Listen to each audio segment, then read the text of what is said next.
चंदगडमध्ये स्फोटक शिकारी पकडले, दोघे अटकेत। चंदगड तालुक्यातील जंगल कक्ष क्रमांक 3 मध्ये वन विभागाने शिकारीसाठी स्फोटके वापरणाऱ्या दोघांना अटक केली आहे। ही कारवाई सायंकाळी 5 वाजण्याच्या सुमारास करण्यात आली।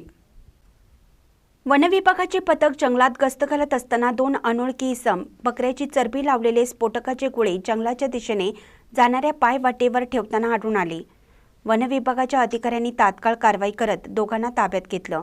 अटक करण्यात आलेल्या संशयित आरोपींची नावे जेमिनी मंजू राजपूत आणि मंजुनाथ धर्म राजपूत असून ते दोघेही हक्की पॅक्की कॅम्प होसुडी सदाशिवपुरा तालुका जिल्हा शिमोगा कर्नाटक येथील रहिवासी आहेत।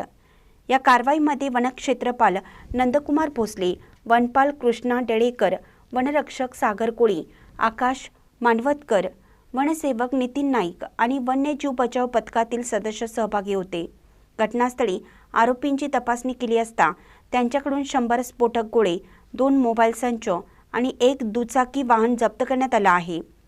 आरोपी विरुद्ध वन्यजीव संरक्षण अधिनियम 1972 कायद्याच्या 216 अन्वये वन गुन्हा दाखल करून त्यांना अटक करण्यात आली।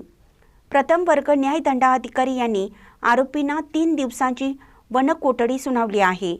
सदर प्रकरणाचा तपास जी गुरुप्रसाद आणि नवनाथ कांबळे यांच्या मार्गदर्शनाखाली चंदगड वन परिक्षेत्र अधिकारी करत असून गुन्ह्याप्रकरणी सखोल तपास सुरू आहे।